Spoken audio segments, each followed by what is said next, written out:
Let's talk about what is business. Most people would say business is to make money.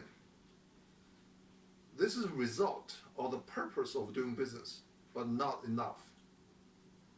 We are giving you a conceptualized business framework in a nutshell and let you know why making money alone is not enough to understand business. What is business? There are three parts. The first one is a firm offerings for product competitiveness. The second one is markets or consumers who buy products or services.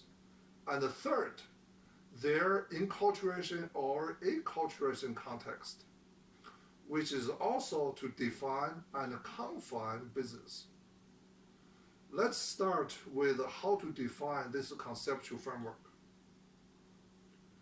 In business, firms compete over products on their functionality and have consumers conceive and identify with their brands that are relevant to their knowledge and experience formed in their context where the dominant account of conformance controls. How the firms would compete over products. Product is a generic term that describes any of offerings on the firm's competitive vector, such as goods, services, ideas, persons, organizations, or travel destinations. For example, people understand what are goods in their tangible forms. Something you can see, something you can touch.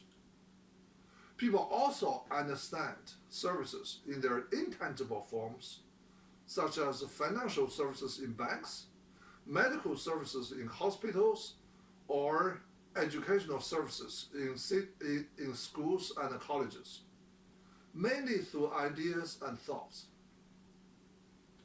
A new idea can also be considered as a product with value.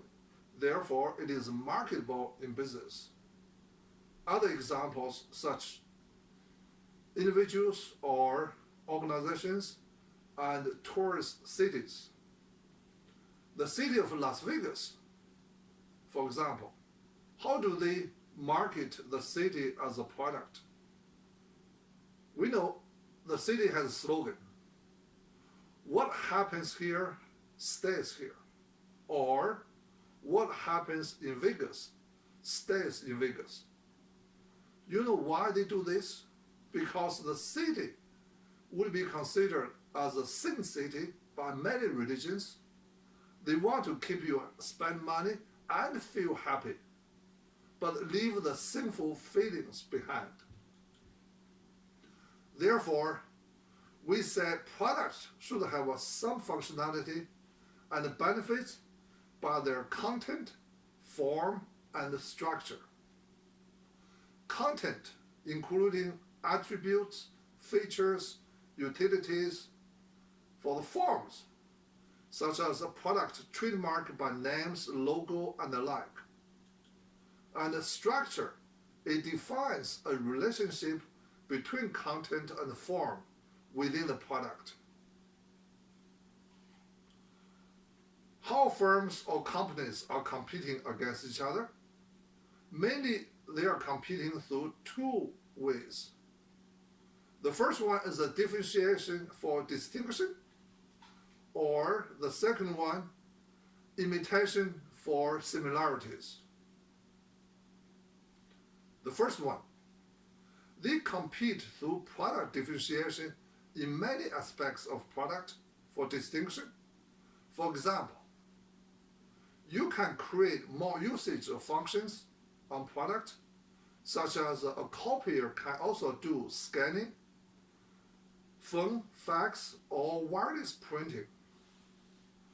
Or you can, to lower the cost of production in order trying to sell your product cheaper, leading to a better profit margin.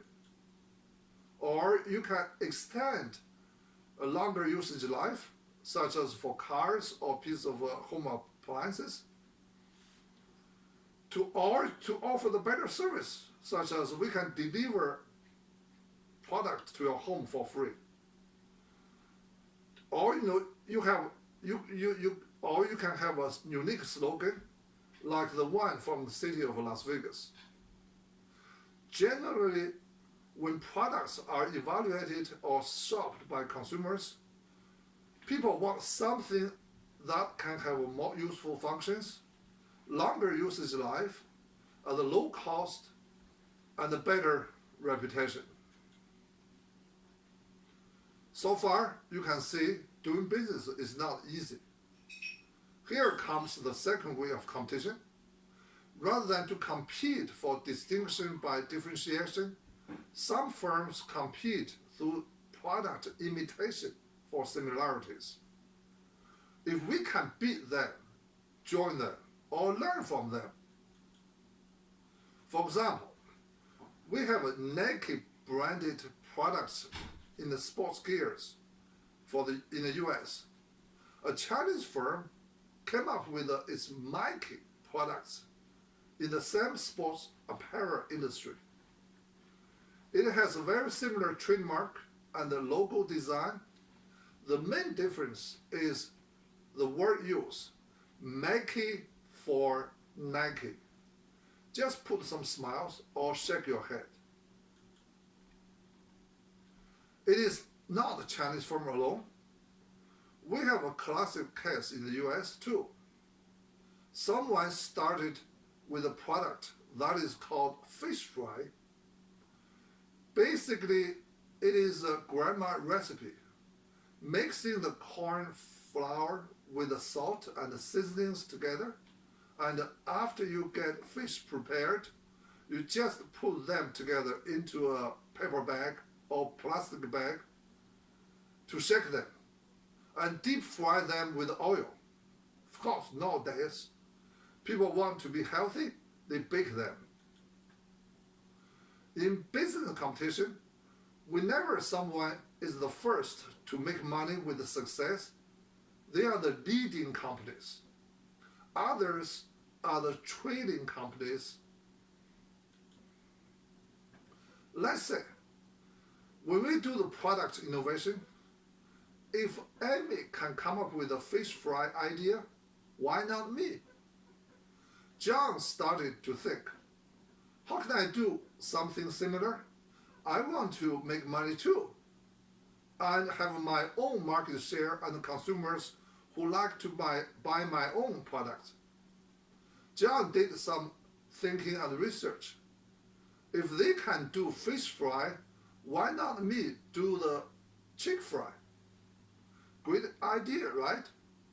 John just changed some flavors and his own so-called secret recipe and tried in different ways on fish, chicken, shrimp, beef, and vegetables.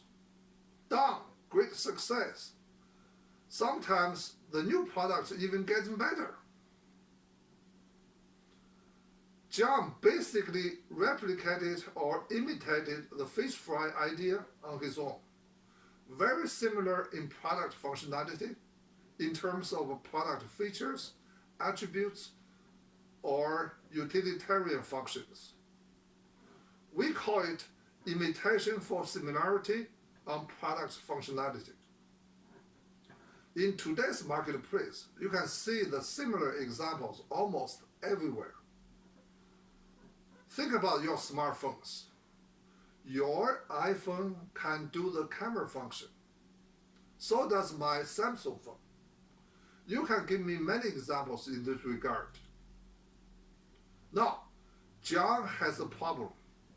He has good or better product in terms of a product functionality, similar to the existing one, such as a fish fry, which has made a lot of money already and well received by consumers.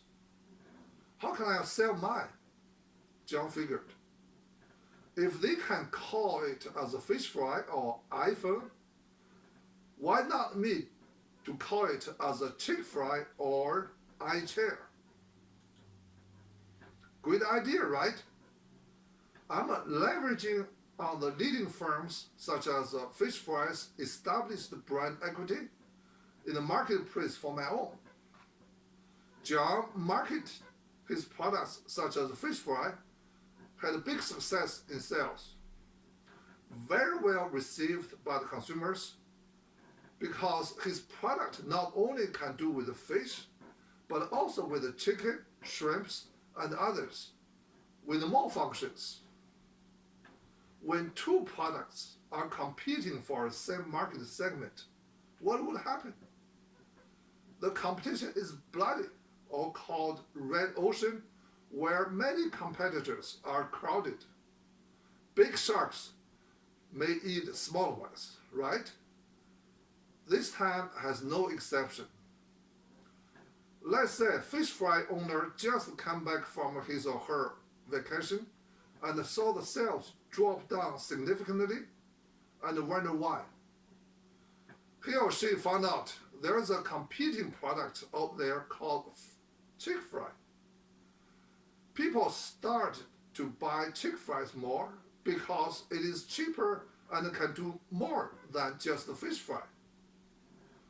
We have a name for this kind of situation: market cannibalization. Not humans eat humans literally. It means one product takes away consumers who used to buy the products of another. What fish fry could do with a chick fry now? Hey, we are in America. I will sue you. Not only for that, I'm going to sue your pants off. Fish fry filed lawsuit alleging what? Can fish fry sue for larceny or stealing of trade secrets? Not really. Chick fry developed their recipes on their own. Remember, their product even better. How about on the patent ground? It may not work either, because you have to have a patent first, and then you can allege for the patent's violations. I doubt it. If a cooking recipe would be patentable, it is generally not, because it would not meet the requirement for a patentable subject. It is mainly a common functionality in cooking. In other words, not much fish fry can do with the product content and its functionality. Now they have to focus on the product trademark issues. Ha! My name is fish fry and your name is chick fry. I'm going to allege the trademark infringement through the unfair competition, etc. Can they do that? Maybe or maybe not. It depends. What would you do if you argue for chick fry? Your arguments would be, can you read? You call yourself fish fry and I call mine chick fry. Fish is different from a chicken, am I right? Plus, these kind of words are the commonly used names and words. No one can monopolize those words, right? Most of the people, by reasonable person standard, tend to agree with you, right? In this way, fish fry would not have a case.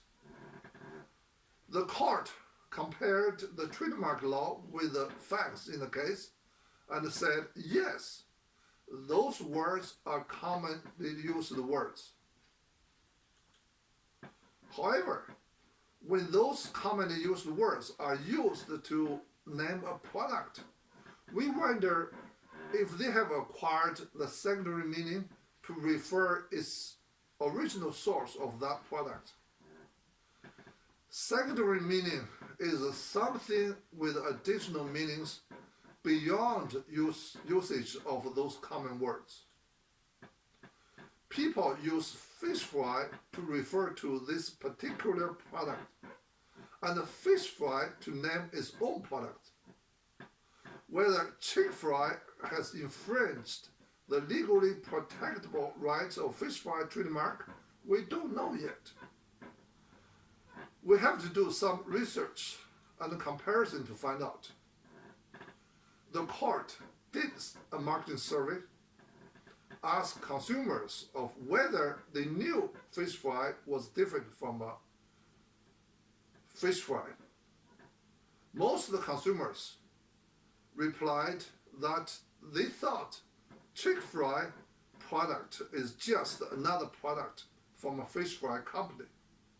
What we call it in business or marketing is a product extension or new product from product development.